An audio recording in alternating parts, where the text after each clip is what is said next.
todos, meu nome é Bruna Caroline.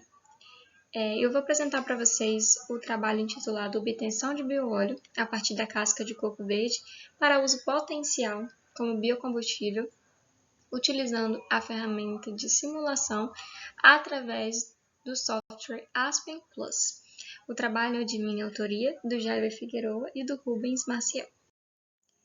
Nós introduzimos a apresentação ressaltando que, no âmbito da simulação de processos, tem-se observado fortemente nos últimos anos um crescimento do interesse industrial em técnicas e pacotes computacionais utilizados tanto para simulação quanto modelagem dos processos químicos.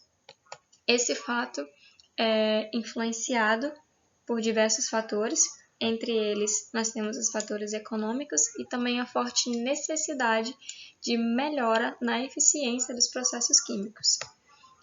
Tais ferramentas têm representado grande aplicabilidade, o que é explicado pelo elevado potencial de simular processos químicos reais, como é o caso, por exemplo, do refino de petróleo, e também pelo extenso nível de experiência que vem agregando tanto aos engenheiros quanto aos pesquisadores nos últimos anos, através da incorporação de novas funcionalidades aos sistemas disponíveis, permitindo dessa forma aplicações mais arrojadas. Nesse cenário, nesse âmbito, nossos objetivos se constituem como simular o processo de pirólise da casca de coco verde visando a produção de bioóleo, aplicando para isso condições de processos usadas com outras matérias-primas já reportadas na literatura, avaliar a influência dos parâmetros operacionais dentro do processo de pirólise e, a partir disso, conseguir otimizar esse processo visando a maximização da fase fluida, da fase líquida, dos componentes combustíveis presentes nessa fase e também da potência produzida. Como já foi mencionado, na etapa de simulação nós utilizaremos o software Aspen Plus, que nos permitirá simular o processo de pirólise da biomassa de casca de coco verde. O software ele apresenta uma base de dados bastante completa e ampla acerca das propriedades de diversas substâncias, permitindo assim a previsão do comportamento dessas substâncias dentro de um determinado processo, utilizando para isso relações básicas de engenharia, como é o caso, por exemplo, dos conceitos de balanço de massa e energia, conhecimento das cinéticas envolvidas no processo a ser simulado e também do equilíbrio de fase. O software ele conta com blocos para conseguir representar as operações unitárias, como é apresentado na figura 1, e um importante destaque dentro dessa lista são os reatores, que, como nós podemos observar do lado direito, o software ele apresenta uma variedade bastante significativa de modelos de reatores, entre eles nós temos o R-Stoich, o R-Yield, e entre outros, cada um com especificações bastante definidas. A figura 2, ela traz alguns modelos de reatores disponíveis no Aspen e também traz uma descrição de como o sistema os interpreta, como esses modelos são lidos. Então, no nosso trabalho, nós utilizamos o modelo de reator R-Gibbs, e é nele que nós iremos dar ênfase, que é um reator que é um modelo, que modela um reator quando alguma ou todas as reações participantes do processo em questão atingem o equilíbrio, ou ainda quando existe a possibilidade de existir um equilíbrio químico e, simultaneamente, equilíbrio de fases.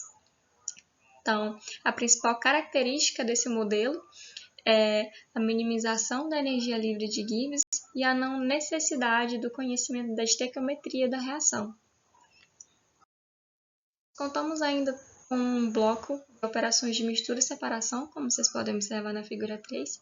No nosso trabalho, nós utilizaremos o bloco do tipo misturadores e divisores, mais especificamente o bloco do modelo CEP, cuja principal função é conseguir separar componentes.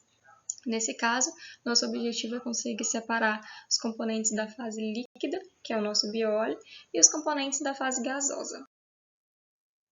Na figura 1, nós conseguimos observar o fluxograma utilizado no Aspen para realizar a simulação do processo de pirólise. Então, dessa forma que foi representado o processo, onde nós temos a alimentação representando a fase estacionária, que vai permanecer dentro do reator, como já foi comentado anteriormente, que é o R-Gibbs.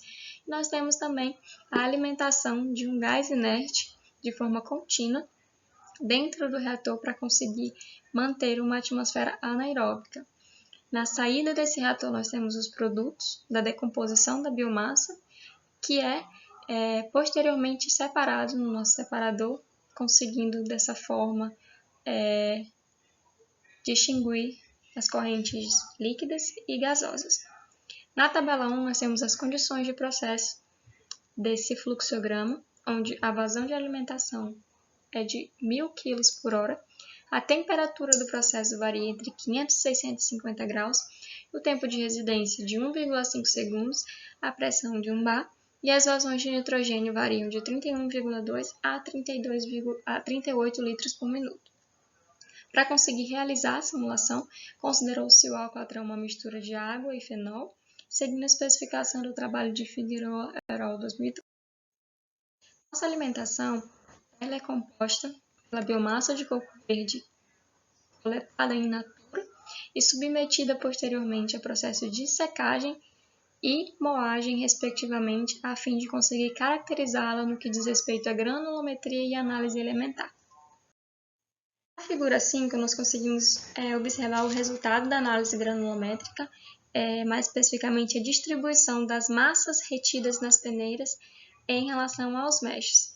Nós podemos observar, portanto, que 28,95 gramas do total da amostra ficou retido na peneira de 60 meshes, sendo essa granulometria mais representativa, o que está dentro das recomendações disponíveis na literatura para a granulometria quando se trata de um processo de pirólise por favorecer a transferência de calor.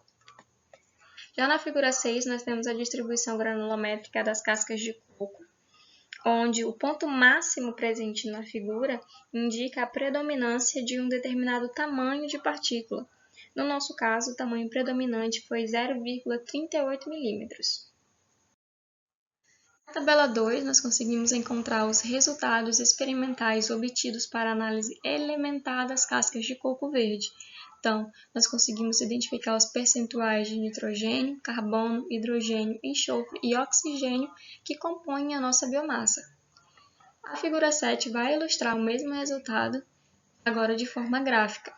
Aqui nós podemos observar que a nossa biomassa é majoritariamente constituída de oxigênio e carbono, sendo o percentual de oxigênio 47,53% e o percentual de carbono 45,66%. Nós concluímos, portanto, que a simulação prévia de um processo facilita a avaliação dos custos de capital. Por outra parte, facilita a escolha de equipamentos, sendo possível realizar o dimensionamento adequado para os processos em questão.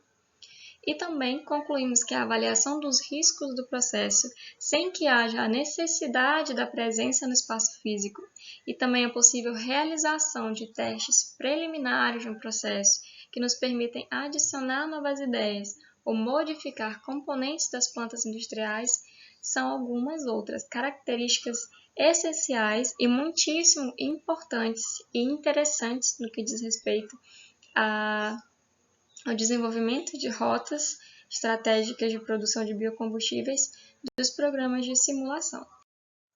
Os agradecimentos, os autores agradecem ao apoio financeiro do Programa de Recursos Humanos da Agência Nacional de Petróleo, Gás Natural e Biocombustíveis, PRH-ANP, e também estende os agradecimentos ao Laboratório de Engenharia de Processos Químicos e Biotecnológicos e as referências utilizadas para a construção da apresentação. E muito obrigada pela atenção.